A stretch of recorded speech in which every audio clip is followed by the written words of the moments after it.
I sat at the dining table, candles flickering on my birthday cake, when I caught my daughter Melissa leaning close to her husband Craig. Her whisper cut through the celebration chatter. "I'll distract him, then have Dad drive to her house.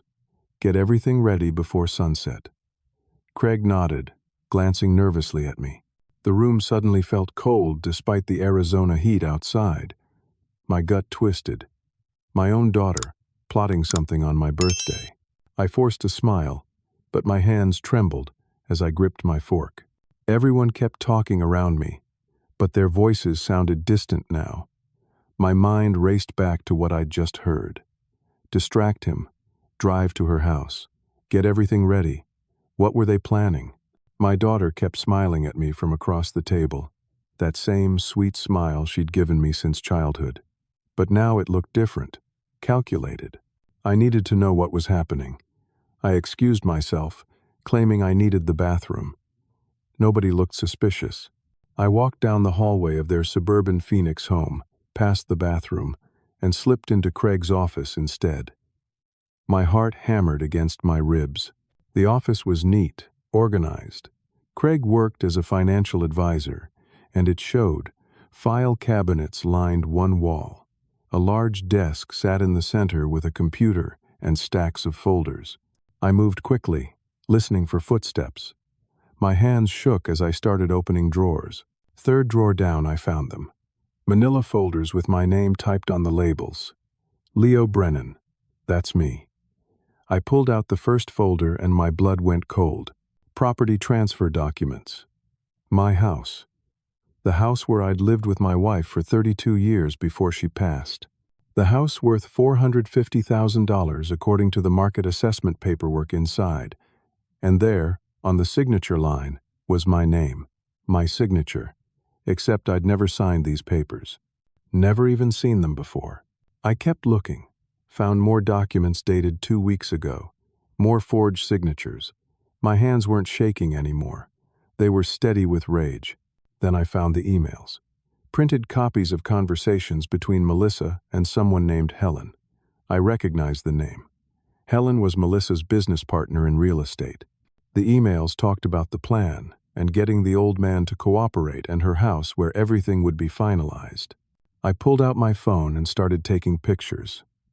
Every document, every email, every forged signature. The camera clicked softly in the quiet office. I was an electrician for 43 years before I retired. I knew how to work carefully under pressure. This was no different. One email made me stop cold. Melissa had written to Helen 3 weeks ago. "Once we get him to sign at your place, the notary will handle everything. Dad won't know what hit him until it's done. By the time he figures it out, the house will be mine, and we can liquidate his retirement accounts." Liquidate my retirement accounts. $320,000 I'd saved over 4 decades of work.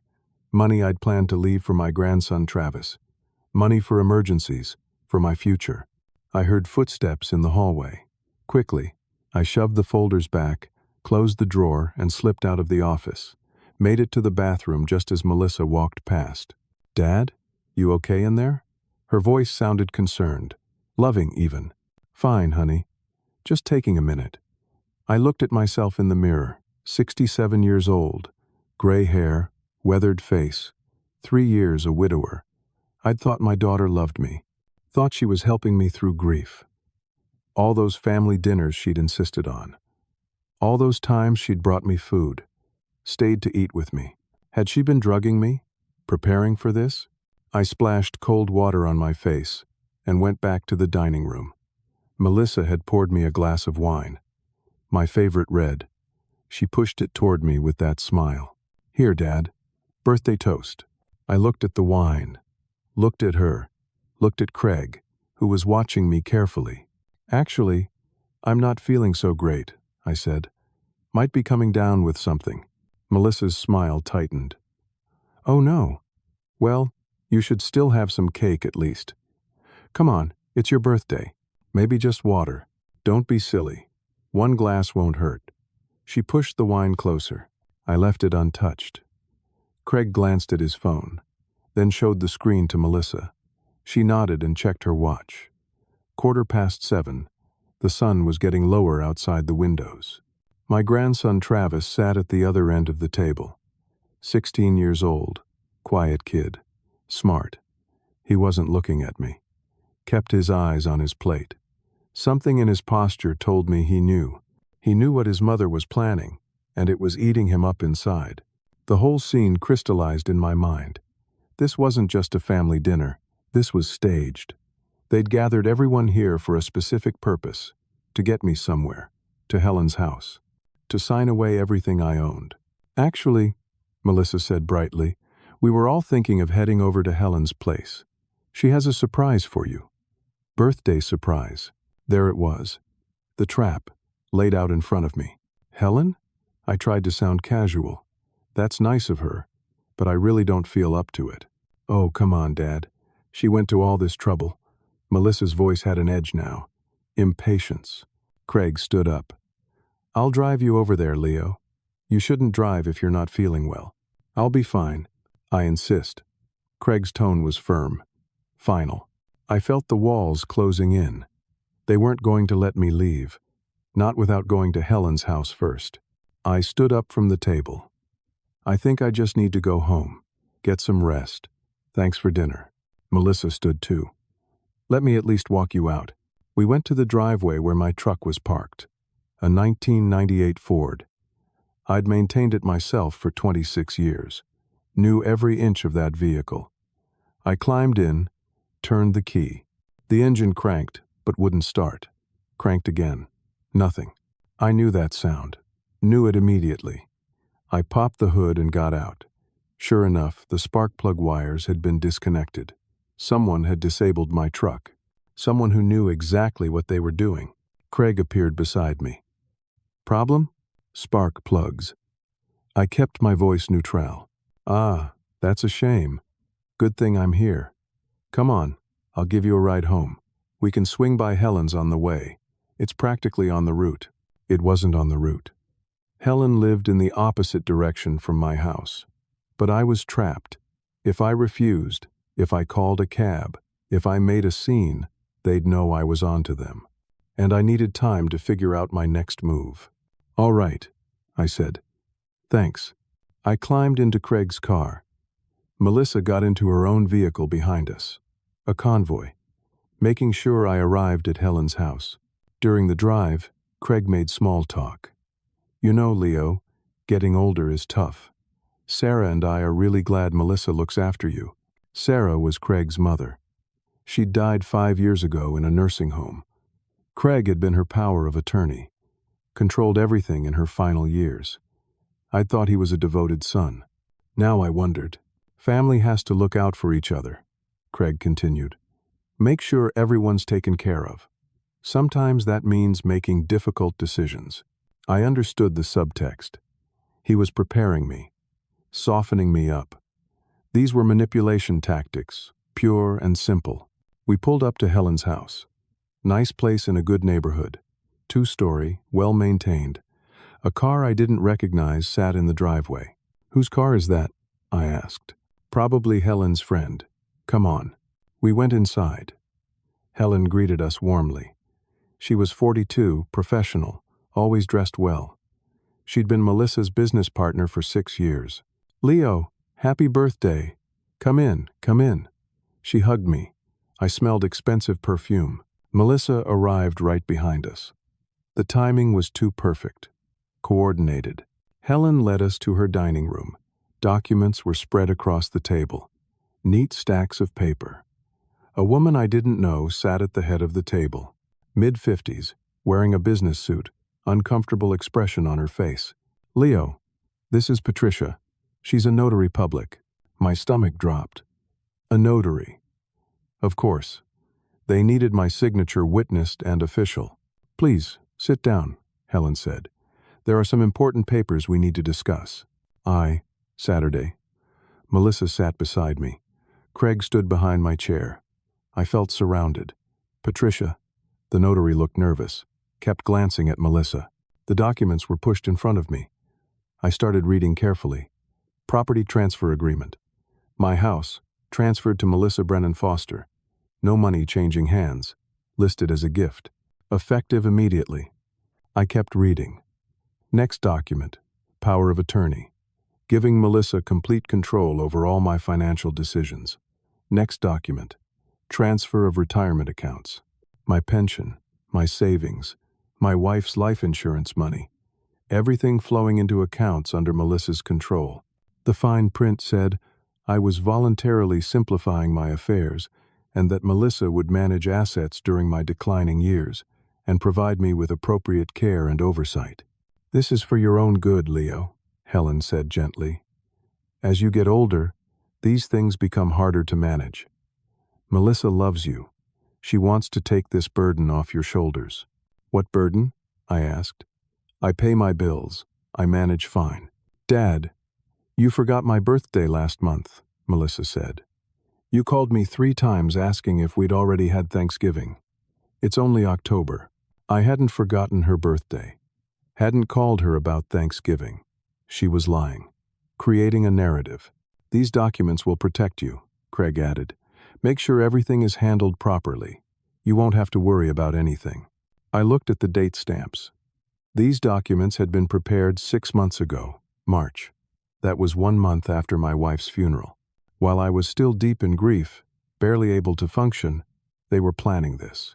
I need time to think about this, I said. What's there to think about? Melissa's voice had an edge. Don't you trust me? It's not about trust. Then what? She was getting impatient. Kept checking her phone. Craig's phone buzzed. He pulled it out, read something, whispered to Melissa. She nodded. I kept reading the documents slowly, stalling. My mind raced through options.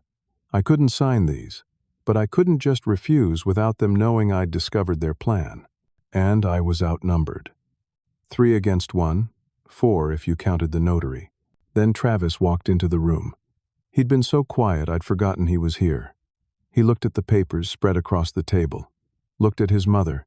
His face was pale. Mom, can I talk to you for a second? Not now, Travis. It's important. I said not now. Melissa's voice was sharp. Travis opened his mouth like he wanted to say something else, but Melissa gave him a look that could cut glass. He left the room. That's when I noticed the timestamps again. 6 months of planning.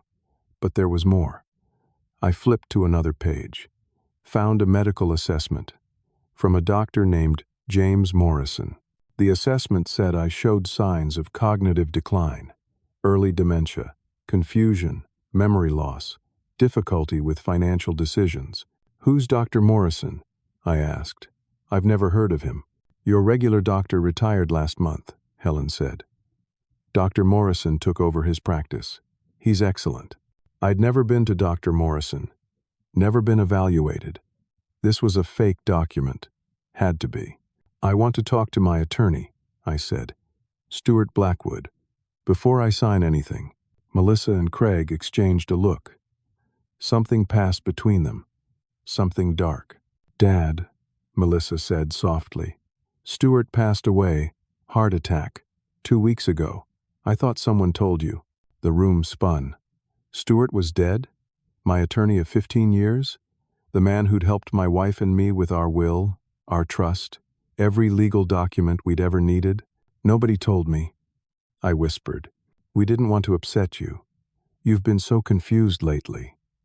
Melissa reached over and patted my hand. It felt like a snake crawling across my skin. This was it. They'd planned everything, removed every obstacle.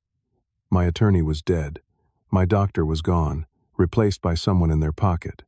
My truck was disabled. I was in a strange house with forged documents and a notary who looked like she'd been paid to look the other way. I need some air, I said, standing up. Craig's hand landed on my shoulder. Heavy.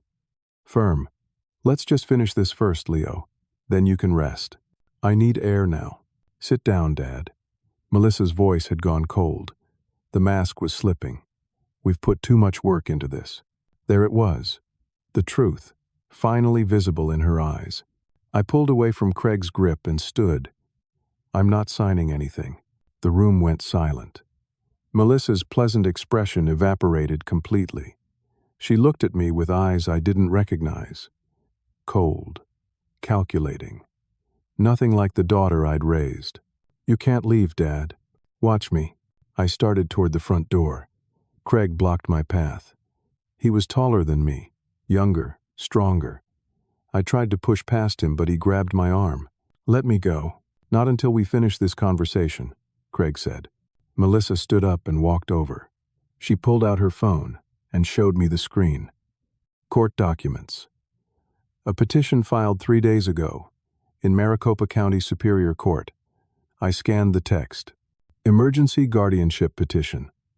Filed by Melissa Brennan Foster, claiming her father, Leo Brennan, suffers from advanced dementia and can no longer care for himself. Requesting immediate guardianship to protect him from exploitation and self-harm. "What is this?" My voice shook. "Insurance," Melissa said. "In case you didn't cooperate." She scrolled through more documents on her phone, photos of me. In one, I looked confused, standing in a parking lot. In another, I was holding a coffee cup, looking around like I didn't know where I was. In another, I was at the grocery store with a bewildered expression. "Where did you get these?" "I took them over the past few months." "You look pretty confused in them, don't you?" The photos were taken out of context. The parking lot one was from a day when I couldn't remember where I'd parked. The coffee shop one was when I was looking for Melissa, who'd said she'd meet me but was late. The grocery store one was when they'd rearranged the entire store, and I couldn't find the bread aisle. Normal moments. Twisted into evidence of dementia. "There's also an affidavit from Craig," Melissa continued, "describing times when you forgot where you lived, got lost driving, couldn't manage your money, and a medical report from Dr. Morrison confirming your cognitive decline." I've never even met Dr. Morrison. That's not what his records say. According to him, you've been his patient for 3 months. He's been tracking your deterioration. Helen stepped forward. "I signed a witness statement too, Leo. I'm sorry, but Melissa asked me to spend time with you last month. You seemed very confused, kept asking me the same questions. I had to tell the truth." The room was spinning. They'd built an entire false narrative. Fake medical records, staged photos, false witness statements, forged affidavits, all designed to paint me as incompetent. "The court hearing is in 4 days, Melissa said. "The judge will review all this evidence. He'll appoint me as your legal guardian. I'll have complete control over your finances, your health care, your living situation, everything. I'll fight it. I'll get my own doctor to evaluate me. I'll prove I'm fine." Melissa smiled. "With what money? Your accounts are about to be frozen by the court for your protection. Your house has a lien on it for unpaid caregiver services to my LLC. Services I've supposedly been providing for months. You won't be able to afford an attorney. I'll represent myself. You'll look crazy. A confused old man ranting about conspiracies. The judge will see it as more proof you need help." Craig added, "The judge, handling your case, is known for approving these guardianship petitions quickly, especially when there's medical evidence. He rubber stamps them. Considers it his duty to protect vulnerable seniors." I stared at my daughter. "Why are you doing this?" "Because I need the money, Dad. My business is failing. I'm $300,000 in debt. Craig has gambling problems. We're about to lose everything. But you're sitting on over $700,000 in assets. House, retirement money, Mom's life insurance, those gold coins Grandma left her. You don't need it all. You're going to die soon anyway." The cruelty of it hit me like a physical blow. Your mother would be horrified. Something flickered in Melissa's eyes. Guilt? Anger? It was gone in a second. Mom's dead. She doesn't care anymore. "I'm not signing these documents. Then we do this the hard way." Melissa nodded at Craig. He pulled out his phone and made a call. "Yes, we need transport. Patient is agitated and refusing care. Yes, the guardianship petition is filed. Dr. Morrison recommended immediate evaluation. Desert Springs Behavioral Center. Thank you." He hung up and looked at me. "Ambulance will be here in 20 minutes. They'll take you for a psychiatric evaluation. 72-hour hold. By the time you're released, The guardianship hearing will be over, and Melissa will be your legal guardian. You won't be able to do anything about it. You can't force me into a psychiatric hospital. I'm not mentally ill. The temporary guardianship order says Melissa can make medical decisions for you, Helen said quietly. It was approved yesterday based on the emergency nature of the petition. She has the legal right to have you evaluated. Patricia, the notary, was staring at the table. She knew this was wrong, but she wasn't going to help me. She'd been paid to witness signatures, not ask questions. I felt my chest tighten. This couldn't be happening. My own daughter was destroying my life. Systematically, professionally. She'd thought of everything. There's still time to do this the easy way, Melissa said. Sign the documents now. I'll drop the guardianship petition. You'll get a small apartment and a monthly allowance. $500. Enough for food and basic needs. You can live out your remaining years in peace. And if I refuse, then you'll spend your savings fighting a guardianship case you'll lose. You'll end up in a state facility somewhere. I'll still control your money, but you'll have nothing. Not even the $500 a month. I looked at each of them. Melissa, cold and determined. Craig, calculating. Helen, guilty but complicit. Patricia, afraid but silent. I'm calling the police, I said, reaching for my phone. Craig was faster. He grabbed my phone out of my hand and pocketed it. No, you're not. You can't just take my property. I'm protecting you from yourself, Melissa said sweetly. That's what the guardianship order allows. You're clearly agitated, making poor decisions. This is for your own good. I tried to go for the front door again. Craig grabbed me. I struggled, but he was stronger. He forced me down the hallway. I shouted for help, but the houses were far apart, and windows were closed. Nobody would hear. They pushed me into a guest bedroom. I stumbled inside, heard the lock click behind me. I pounded on the door. Let me out. This is kidnapping. Melissa's voice came through the door, muffled. The neighbors know I'm caring for my sick father. They won't question anything they hear. Just calm down, Dad. The ambulance will be here soon. I tried the window. It was painted shut. Nailed shut from the outside, too. Someone had prepared this room specifically as a prison. My phone was gone. The door was locked. The window was sealed. I was trapped. I sank onto the bed and put my head in my hands. 3 years ago, I'd buried my wife. The love of my life for 39 years. I'd thought I had my daughter's support through the grief. Thought she was being kind, bringing me meals, visiting regularly, helping me sort through paperwork. She'd been preparing for this, studying my routines, finding my vulnerabilities, building her case. Hours passed. I tried everything. Attempted to force the window, tried to pick the lock with a pen, examined every inch of the room for something useful. Nothing. Night fell outside. I heard voices in the hallway occasionally. Melissa and Craig discussing timing. Helen asking if they were sure about this. Craig insisting it was too late to back out now. Around midnight, I heard a soft tapping at the window. I looked up. Travis, my grandson. He was outside in the backyard, having climbed over the fence. I went to the window. We couldn't open it, but we could talk through the glass. Voices low. Grandpa, I'm sorry. I should have told you sooner. You knew? I heard Mom and Craig talking weeks ago. I didn't think they'd really do it. I thought it was just talk. Then tonight I realized they were serious. Travis, I need help. I know. I recorded something on my phone. Mom talking to Craig, admitting she drugged your food, that she forged documents. I got video of the whole thing at dinner before we came here. Hope sparked in my chest. Where's the video? I uploaded it to a cloud account. Mom checks my phone all the time. I had to hide it where she wouldn't find it.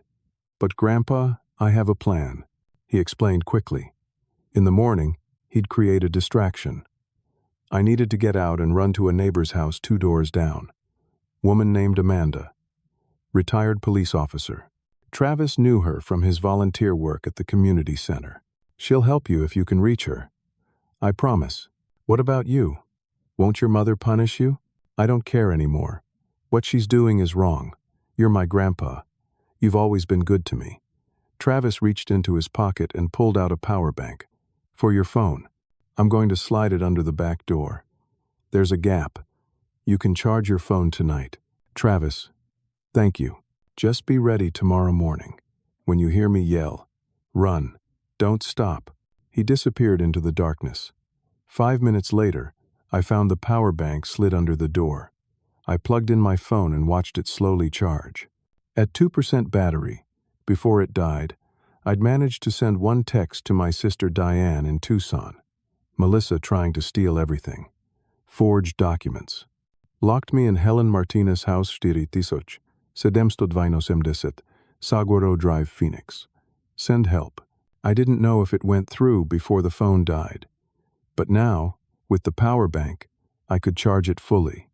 I powered it on. The text had sent. No response yet from Diane. It was past midnight.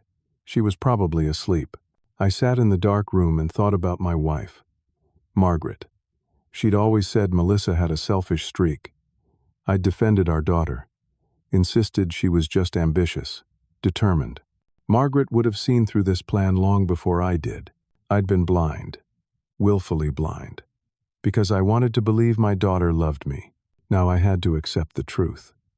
The person I'd raised, the girl I'd taught to ride a bike and helped with homework and walk down the aisle, that person was gone. Or maybe she'd never existed. Maybe I'd only seen what I wanted to see. The phone charged through the night. I didn't sleep, couldn't sleep. Just waited for morning and prayed Travis's plan would work. Dawn came slowly. Gray light filtered through the painted window. I heard movement in the house. Footsteps, voices. Melissa and Craig were up early. My phone showed 6:32 in the morning. Still no response from Diane. Maybe she hadn't seen the message. Maybe she didn't believe it. Maybe she couldn't help. I was on my own. At 7 o'clock, I heard Helen outside the door. She unlocked it, came in with a glass of water and a sandwich on a plate. Leo, you should eat something. Is it drugged? She looked hurt. No, I wouldn't do that. But you'd help them steal my house. That's different. That's just business. She set the plate and glass on the dresser. Melissa said the transport is coming at 8. You should eat before they arrive. I'm not going anywhere with them. You don't have a choice. Helen's voice was sad. I'm sorry, Leo. I really am. But Melissa's my partner. I owe her. You owe her more than you owe your conscience? Helen didn't answer. She left, locking the door behind her. I didn't touch the food or water. Couldn't trust it. 7:30. I stood by the window, watching the backyard. Come on, Travis. I needed that distraction. 7:45. I heard a vehicle pull up outside. Male voices. The transport team was here. I had maybe 10 minutes before they came for me. Then I heard Travis's voice outside, loud and panicked. Help! I fell! My ankle! There was a crash, the sound of something metal clattering on concrete. More shouting. Mom! Craig! I think it's broken. Footsteps thundered through the house. Both Melissa and Craig ran toward the back door. I heard it open, their voices calling out to Travis. The lock on my door clicked. Helen rushed past, heading to the backyard too. This was it. Now or never. I grabbed my phone and the power bank and ran for the front door. My heart hammered. Any second they could realize this was a setup. I burst out the front door into the cool morning air. Amanda's house. 2 doors down. Travis had said she'd help. American flag on the porch. I saw it. Started running. 67 years old. Hadn't run in years. But fear gave me speed. My lungs burned. 50 yards. 40. 30. Craig appeared from the side of Helen's house. He must have circled around. He saw me. Started running. Leo, stop. I didn't stop. 20 yards to Amanda's house. 15. Craig was faster. Younger. He caught up, tackled me on Amanda's front lawn. We both went down hard. My shoulder hit the grass. Pain shot through my arm. We struggled. I was fighting for my life, my future, everything. Craig was desperate, angry. He got on top of me. pinned me down. "You should have just signed, old man. Get off me. Melissa's been planning this since your wife got sick. You were always going to lose. Why couldn't you just cooperate?" Something in his words made me freeze. "What do you mean since she got sick?" Craig realized his mistake. His eyes went wide. He tried to backtrack. "Nothing. I meant since she died." "No. You said since she got sick. What did you mean?" "Forget it. I had him pinned for just a second. Adrenaline giving me strength." "Tell me the truth." "The hospital errors," Craig spat out. "The wrong medications, the delayed treatments. You think that was all coincidence?" My world stopped. "What are you saying?" "Melissa had connections at the hospital. Made sure things went slower than they should have. Your wife was dying anyway. Melissa just needed the inheritance timeline to move faster." I couldn't breathe. Couldn't think. My Margaret. My wife. They'd killed her. Melissa had killed her own mother. "You're lying." "I wish I was. But your daughter is very good at getting what she wants." Rage exploded inside me. I roared and tried to get up, tried to hurt him, tried to do something, anything. Craig punched me in the jaw, hard. My head snapped back, hit the concrete edge of Amanda's walkway. Everything went black. I woke up in a white room. Sterile smell. Antiseptic. My head throbbed. My hands felt heavy. I tried to move them and realized they were restrained. Soft cuffs attached to the bed rails. A hospital bed, but not a regular hospital. I looked around. Bars on the windows. Heavy door with a small window. A psychiatric facility. A nurse came in. Middle-aged woman with kind eyes. "Name tag," read Brenda. "Mr. Brennan, you're awake. How are you feeling?" "Where am I?" "Desert Springs Behavioral Center. You were brought in this morning after an incident. Do you remember what happened?" "I was attacked. My son-in-law attacked me." Brenda made a note on her tablet. "That's not what the report says. It says you attacked him without provocation. Several witnesses confirmed it. That's not true. They're lying. Your daughter seems very concerned about you. She said you've been having paranoid episodes." I realized the trap had closed completely. Anything I said would be used as evidence of mental illness. If I told the truth about the conspiracy, I'd sound paranoid. If I stayed silent, they'd assume I was confused. "I'm not paranoid. My daughter is trying to steal my property." Brenda nodded sympathetically while writing more notes. "Your daughter mentioned you'd say things like that. It must be very frightening for you. It's not a delusion. It's real. I understand you believe that." I went quiet. Arguing was pointless. Every word was confirmation of their narrative. "You're on a 72-hour involuntary hold for evaluation," Brenda explained. "The doctor will see you soon. We're here to help you." She left. I lay in the bed, hands restrained, mind racing. The guardianship hearing was in 4 days. If I was stuck here for 72 hours, I'd have 1 day to find an attorney and fight the petition. 1 day. Impossible. And even if I tried, I had no money now, no resources, no way to prove my case. They'd won. Hours passed. I stared at the ceiling, thought about Margaret. If what Craig said was true, if Melissa had really interfered with her mother's medical care, then I'd lost her not to cancer but to greed. My own daughter had killed her. The grief and rage were overwhelming. I wanted to scream, but I couldn't. Not here. Any outburst would be documented as evidence of instability. A doctor came in late afternoon. Younger man, confident, professional. "Mr. Brennan, I'm Dr. Morrison." The name sent ice through my veins. This was Craig's friend, the one who'd written the fake dementia diagnosis. "I'm here to evaluate you," Dr. Morrison continued. "Your daughter is very worried. She says you've been showing signs of cognitive decline, memory problems, confusion, paranoid thinking." "I'm not paranoid. Do you believe your family is trying to steal from you?" It was a trap question. If I said yes, I sounded paranoid. If I said no, I was admitting the accusations were false. My daughter forged my signature on property documents. Do you have proof of that? Photos. On my phone. Where's your phone? They took it. Dr. Morrison made notes. Do you feel people are drugging your food? My daughter admitted it. When did she admit this? Last night. Were there witnesses? Her husband, her business partner, a notary. And all these people heard her confess to drugging you? I realized how it sounded. Impossible. Absurd. Even though it was true. Do you have trouble remembering recent events? Dr. Morrison asked. No. Your daughter says you forget conversations, repeat questions, get lost in familiar places. She's lying to make me seem incompetent. Why would she do that? To get control of my money. More notes. More evidence of paranoid delusions being carefully documented. The evaluation went on for 40 minutes. Every question was designed to make me look mentally ill. By the end, I knew exactly what the report would say. Paranoid delusions. Belief that family members are conspiring against him. Possible dementia with behavioral disturbances.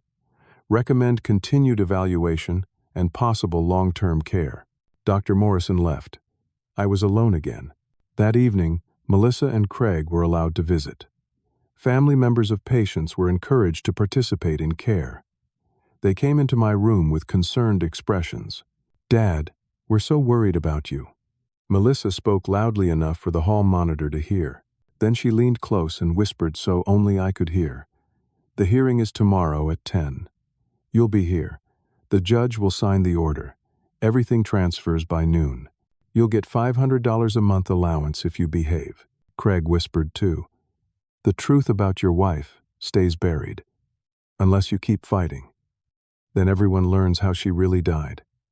How she gave up and stopped taking her medications. How it was basically suicide.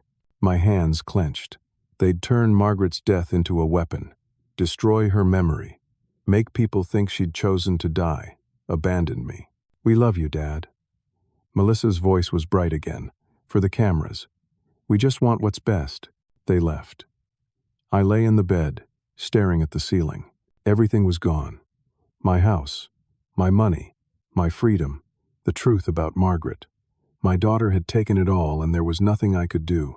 I was 67 years old, and my life was over. I didn't sleep that night. Couldn't. Every time I closed my eyes, I saw Margaret. Saw her in the hospital bed during those final weeks. Remembered the medication errors. The delayed test results. The treatments that were approved too late. I thought it was just the chaos of a busy hospital. Understaffing. Human error. But what if Craig was telling the truth? What if Melissa had interfered? Had I let my wife die because I trusted the wrong person? Morning came. Brenda brought breakfast, oatmeal and toast. I couldn't eat. Court hearing today, she said gently. Your daughter will be there. The judge will decide what's best for your care. I should be at that hearing. Dr. Morrison felt it would be too stressful for you in your current state. Locked in a psychiatric ward. Restrained. Documented as paranoid and delusional. Of course, I couldn't attend my own guardianship hearing. I looked too unstable. It would only help Melissa's case. 9 o'clock came. Somewhere across Phoenix, a judge was reviewing documents. Looking at forged signatures, fake medical reports, manipulated photos, false witness statements. And I was here, helpless. 10 o'clock. The hearing was starting. Melissa would present her case. My daughter needs help. He can't care for himself. Look at the evidence. The judge would nod. Sign the order. My freedom would end with a signature. I lay in the bed and waited for it to be over. Then, at 10:30, there was commotion in the hallway. Raised voices. Official sounding. Authoritative. My door opened. 2 police officers came in. Behind them was a woman I didn't recognize. Mid-40s, professional suit, stern expression. And behind her was Diane, my sister, and Travis. Leo Brennan? The woman said. I'm FBI agent Sandra Kowalski. We need to talk. Diane rushed past the agent and grabbed me. Started crying. Leo, I'm so sorry. I should have been there. I should have protected you. What's happening? Agent Kowalski explained. Diane had gotten my text message yesterday morning. She'd driven immediately from Tucson to Phoenix, gone to my house, and found Melissa had moved in. Confronted her. Melissa called the police, claimed Diane was trespassing and that I'd given Melissa the house. But Diane had already called an elder abuse hotline. They'd connected her with the FBI's Financial Crimes Unit. Elder fraud crosses state lines sometimes, involves wire transfers, makes it federal. Travis had shown Diane the video evidence on his cloud account. The recording of Melissa admitting to drugging me, admitting to the forgery, the coercion at Helen's house. Everything. Agent Kowalski had reviewed the evidence, obtained an emergency court order overriding the temporary guardianship. Dr. Morrison's medical license was under investigation for fraudulent diagnoses. Multiple charges were being prepared. "You're being released immediately," Agent Kowalski said. "The restraints should never have been applied. This facility is cooperating with our investigation." Brenda came in and removed the cuffs. "I'm so sorry, Mr. Brennan. We had no idea." I sat up, rubbed my wrists. My head was still spinning. "What about Melissa?" Agent Kowalski's expression darkened. "That's where we have a problem. We went to arrest your daughter and her husband an hour ago. They weren't home. Helen Martinez called them, apparently warned them we were coming. Where are they? We don't know. But there's more bad news." She pulled out a tablet, showed me bank statements. 2 days ago, using the forged power of attorney, your daughter transferred all your retirement funds to an offshore account. $320,000. Gone. My stomach dropped. "Can you get it back?" "We're trying. But offshore accounts are complicated. Could take years. And if they flee the country, recovery becomes almost impossible." Travis spoke up, voice shaking. "There's a storage unit. I heard Mom talking about it last week, in Scottsdale, under Helen's name. She's been keeping cash and stuff there. Grandpa's gold coins that Grandma left. Other things she took from his house. Do you know the address?" "No, but it's on East Shea Boulevard." She mentioned the street name. Agent Kowalski immediately got on her phone, coordinating with other agents. The police officers left to start searching storage facilities on East Shea. Diane helped me stand. My legs were shaky. "Come on, let's get you out of here." We went through the halls of Desert Springs. Other patients watched us. Nurses looked guilty. Dr. Morrison was nowhere to be seen. Outside, the Arizona sun was bright. It hurt my eyes. I climbed into Diane's car. Travis got in the back. "I'm sorry, Grandpa. I should have told you sooner. I was scared of Mom." "You saved me, Travis. You're the only reason I'm free." But even as I said it, the weight of everything crushed down. Yes, I was free from the facility, but Melissa and Craig were gone. My retirement money was gone. My house had a fraudulent lien on it. Years of legal battles ahead to untangle everything. Agent Kowalski called. We'd been waiting in a parking lot near the facility. The storage unit was cleaned out this morning. 6 a.m. Helen Martinez was seen on security camera loading boxes into a van. Everything's gone. I closed my eyes. Even that last hope, erased. Another call. Agent Kowalski's voice was different. Excited. "Border Patrol just pulled over your daughter and son-in-law. They were trying to cross into Mexico with fake IDs. Car is full of cash and what appears to be gold coins." Relief flooded through me. They're caught? In custody now. Being transported back to Phoenix. We'll recover what we can from the vehicle. It's not everything, but it's something. Diane drove me home. My house looked different. Melissa had rearranged things, removed photos. It didn't feel like mine anymore, but it was mine. The police had already reversed the locks she'd changed, given me new keys.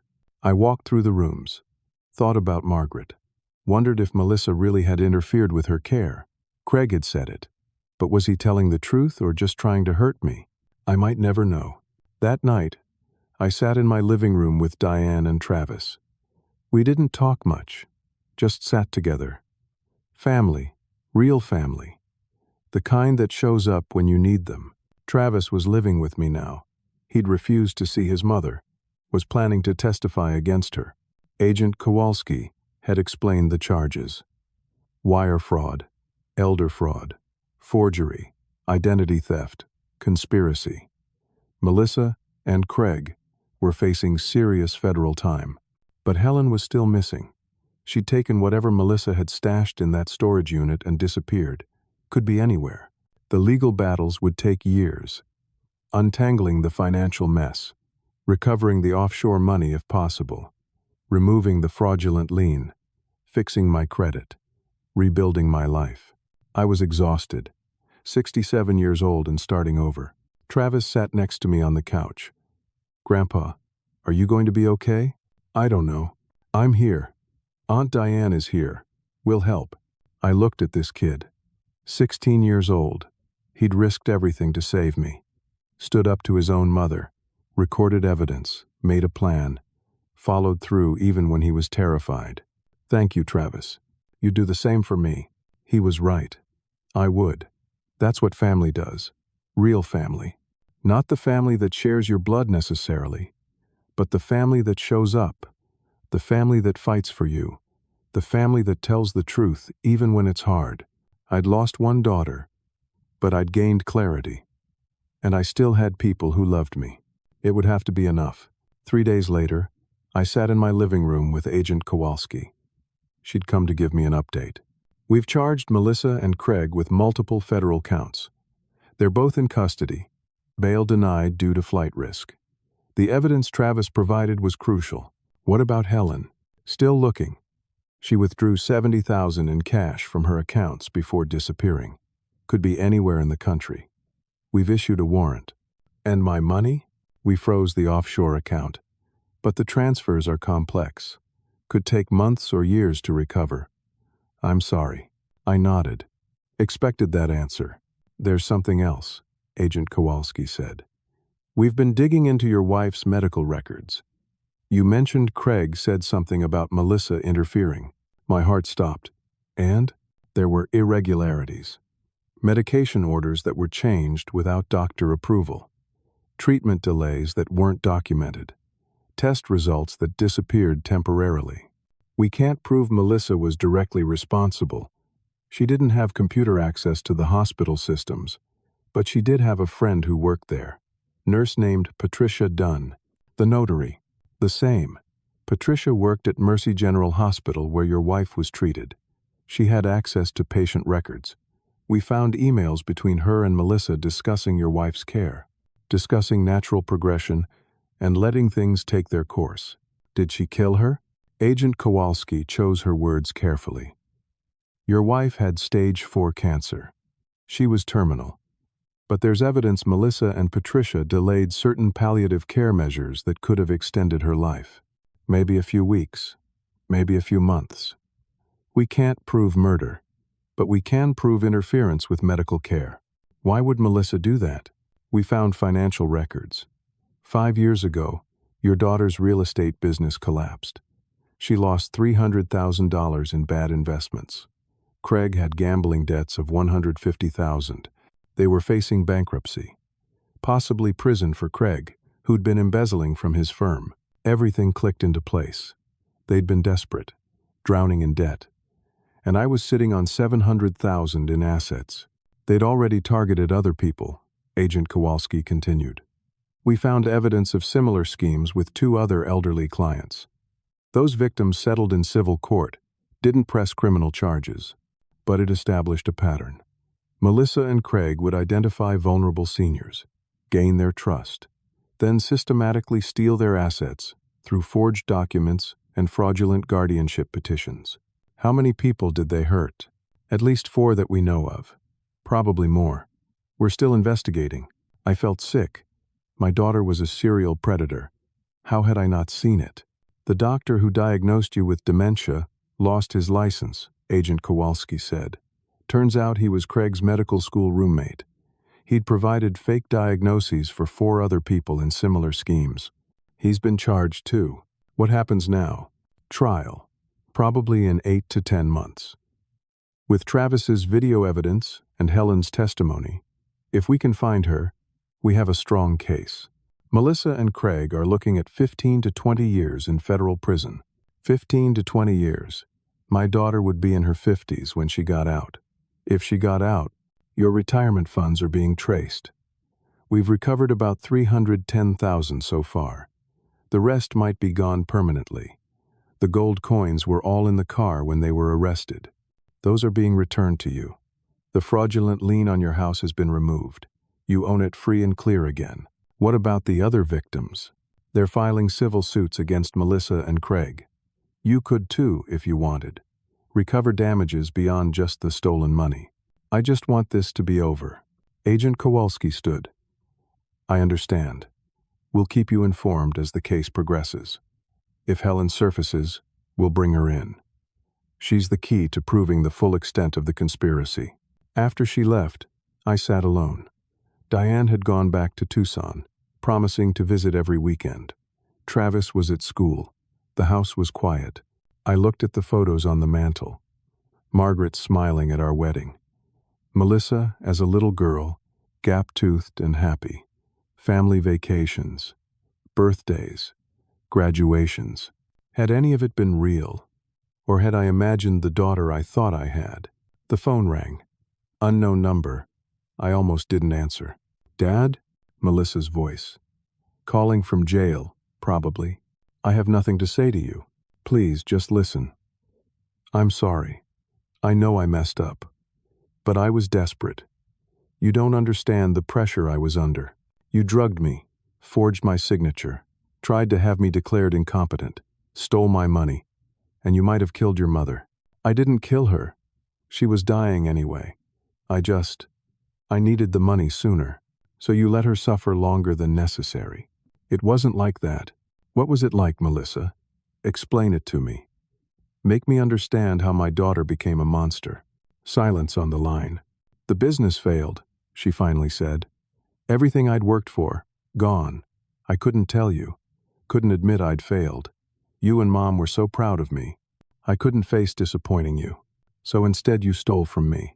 I was going to pay you back. Once things turned around, you'd never even know. Except things didn't turn around. They got worse.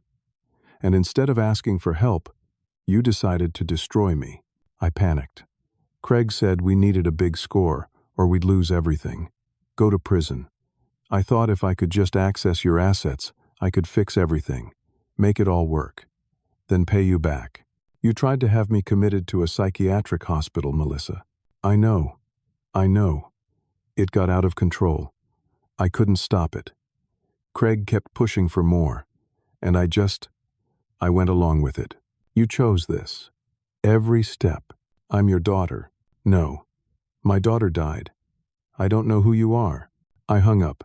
She called back. I didn't answer. Over the next weeks, the case built. Travis gave depositions. Diane testified. Other victims came forward.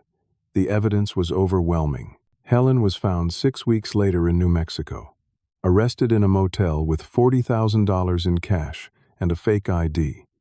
She cut a deal immediately, testified against Melissa and Craig in exchange for probation. Her testimony was damning, detailed every step of the conspiracy, confirmed that Melissa and Patricia had interfered with Margaret's hospital care. Not murder, but deliberate negligence, letting treatable complications go untreated, delaying pain management, making her final weeks more painful than necessary. Why? To make me more vulnerable, more dependent on Melissa, more trusting. It worked. I'd been so grateful for Melissa's support during Margaret's illness and death. Never suspected she'd caused some of that suffering.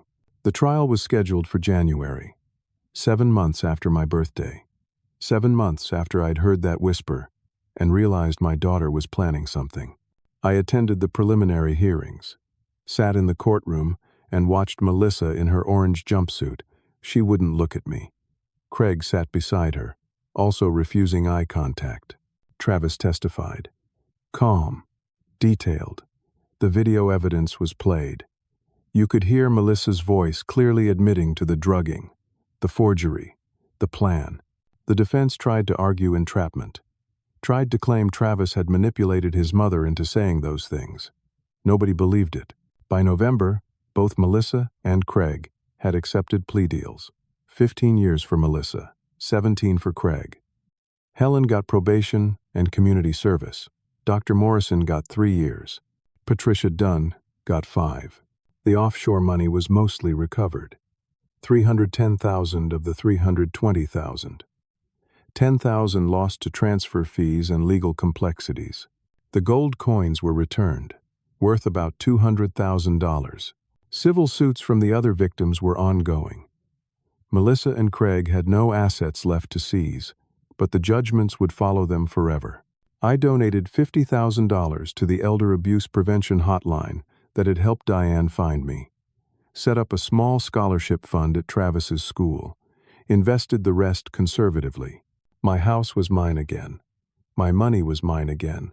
My freedom was mine again. But the cost was everything I'd believed about my family. 3 months after the sentencing, I stood in front of a community center in Phoenix. Inside, 20 people sat in a circle, all of them over 60, all of them victims of financial elder abuse. This was my support group. I'd started it with help from the Elder Abuse Hotline. We met weekly, shared stories, helped each other navigate the legal system, provided emotional support. "My name is Leo," I said to the new members. "I'm 67 years old. My daughter tried to steal everything I owned, almost succeeded." I told them the story. The birthday dinner, the whispered plan, the forged documents, the drugging, the fake dementia diagnosis, the psychiatric hold, how my grandson saved me. The worst part wasn't losing the money, I said. It was losing trust. Learning that the person I'd raised, loved, supported for 38 years was willing to destroy me for profit. A woman in the circle nodded. She'd been scammed by her own son. Lost her house. A man raised his hand. His nephew had forged power of attorney and emptied his accounts. All of us. Betrayed by family. All of us. Trying to rebuild. "Here's what I learned," I continued. "Trust isn't automatic. Not even with family, especially not with family. Blood doesn't guarantee loyalty. And vulnerability isn't weakness." I told them about the warning signs I'd missed. How Melissa isolated me after Margaret died. How she discouraged me from seeing friends. How she always had an excuse for why I should give her access to my accounts, my documents, my decisions. "Document everything," I said. "Keep copies of important papers. Tell someone outside your immediate family what's happening in your life. Have a trusted friend or sibling who can check on you. Don't let anyone isolate you." Travis was living with me full-time now, 17 years old, applying to colleges. He wanted to study elder law, wanted to help people like me. Diane visited every weekend from Tucson. We'd grown closer through this nightmare. She felt guilty for not recognizing the signs earlier, but I told her she'd saved me when it mattered most. I had a new attorney, new doctor, new support system, people I could actually trust. The FBI estimated Melissa and Craig had attempted to defraud at least 6 other elderly people before me. 2 had settled in civil court. 2 had died before the schemes were completed, and their families never knew. 1 had been successfully swindled out of $200,000, but was too ashamed to press charges. And then there was me. I was the one who fought back, the one with a grandson brave enough to record evidence, the one with a sister who acted fast, the one who survived. Not everyone was so lucky. At the support group, I met a man whose daughter had stolen his house, and he'd died homeless before the courts could intervene. Met a woman whose son had drained her accounts, and she now lived on Social Security alone. Met a couple whose nephew had forged documents, and they lost their business. Elder financial abuse was an epidemic. Billions of dollars stolen every year. Most cases never reported because victims were too ashamed or too scared or too isolated. I made it my mission to talk about it. Gave workshops at community centers, spoke at senior centers, wrote articles for local papers, anything to spread awareness. The message was always the same. Trust is earned, not owed, even from family, especially from family. 6 months after the sentencing, I attended a workshop I was giving at a library. After my presentation, a young woman approached. Late 20s. Nervous. "Mr. Brennan, my grandmother just signed over her house to my uncle. I think something's wrong. She's confused about it. Keeps saying he pressured her. What should I do?" I gave her the number for the elder abuse hotline. Explained the warning signs. Told her to document everything. Act fast. 2 weeks later, she called me. They'd stopped the transfer. Uncle was under investigation. Grandmother was safe. That's when I knew this work mattered. Every person I educated might prevent another family from going through what I'd experienced. Travis graduated high school with honors. Got accepted to Arizona State University with a scholarship. Planned to major in legal studies. Then law school. "You inspired me, Grandpa," he said. "Watching you rebuild after everything. Helping other people. That's what I want to do." Melissa wrote me letters from prison. I didn't read them. Returned them unopened. Maybe someday I'd be ready to hear what she had to say. But not yet. The wound was too fresh. Craig never wrote. I heard through Agent Kowalski that he'd been attacked by another inmate. Broken jaw. He'd been targeting vulnerable elderly people for gambling debts, and word got around the prison. Helen completed her probation. Moved to another state. I heard she was working at a grocery store. Banned from ever working in real estate or healthcare again. Dr. Morrison served his 3 years. Lost everything. Medical license gone. Wife divorced him. Last I heard, he was working at a call center. Patricia Dunn was still in prison. Wouldn't be released for another 2 years. I thought about her sometimes. How she'd helped Melissa interfere with Margaret's care. How my wife's final days had been more painful because of their greed. I'd never forgive that. Never. But I'd learned to live with it. The anger had dulled to a constant ache. Some days were harder than others. Birthdays were especially rough. Couldn't celebrate them anymore without remembering that dinner. That whisper. The moment everything changed. A year after everything happened, I stood at Margaret's grave. Told her what had happened. What our daughter had become. How I'd survived. "I should have listened to you," I said to the headstone. "You saw the selfishness in her. I didn't want to believe it. I'm sorry." The wind blew through the cemetery. Phoenix heat shimmered off the stones. "I'm okay now," I continued. "Travis is good. Diane is good. I'm helping other people, trying to make something positive out of this nightmare. I think you'd be proud." I placed flowers on her grave. Walked back to my truck, drove home. That evening, at the support group, I shared my final thoughts. I spent 67 years believing family would never hurt you. I was wrong. But I also learned that family isn't just blood. Travis isn't my son, but he saved my life. Diane is my sister, and she fought for me. The strangers at the elder abuse hotline protected me better than my own daughter. Real family is the people who show up when you need them. The group nodded. Everyone there understood. "That's the lesson," I said. "Not everyone who should love you will. But the people who truly do will prove it in the hardest moments. Watch for those people. Cherish them. And never be afraid to ask for help, because needing help doesn't make you weak. It makes you human." Applause filled the room. Quiet, respectful. The applause of people who understood suffering and survival. After the meeting, I drove home. Travis was studying at the kitchen table. He looked up when I came in. "How'd it go, Grandpa?" "Good. Helped a few people, I think." "That's good." I made tea. Sat across from him. Watched him work through calculus problems. Smart kid. Good heart. He'd been through hell with his mother's betrayal, but he'd come out stronger. "Travis, you know I'm proud of you, right?" He looked up, surprised. "Yeah, I know. You saved my life. I don't say it enough, but you did. You're the reason I'm here. You would have figured it out. I wouldn't have. I was trapped. You freed me." He smiled. "We're family, Grandpa. Real family. Real family. That's what mattered. Not the name, not the blood, but the loyalty, the love, the willingness to stand up when it's hard. I'd lost a daughter, but I'd gained clarity, purpose, And I still had people worth fighting for. Life moved forward. The pain lessened but never disappeared. The scars remained. But I'd survived. More than survived. I'd rebuilt, grown stronger, found meaning in the suffering.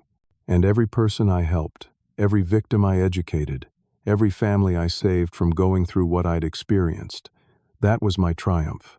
That was my revenge.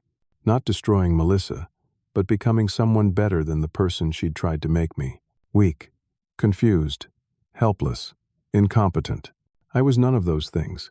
I was a survivor, a fighter, a teacher, and I was surrounded by people who truly loved me. That was enough. More than enough. It was everything. Now I want to ask you something. Have you ever had to question whether someone close to you truly had your best interests at heart? How did you handle it? Share your thoughts in the comments below. If this story resonated with you, please hit that like button. Subscribe to hear more stories about resilience, survival, and the strength we find in the darkest moments. And please share this with someone who might need to hear it. Someone who's going through a difficult family situation, or someone who works with elderly people and needs to know the warning signs. Thank you for listening to my story. Thank you for being part of this community. And remember, asking for help isn't weakness, it's wisdom. Take care of yourselves, protect each other, and never stop believing that real family, the kind that matters, will always show up when you need them most. Stay strong, and I'll see you in the next story.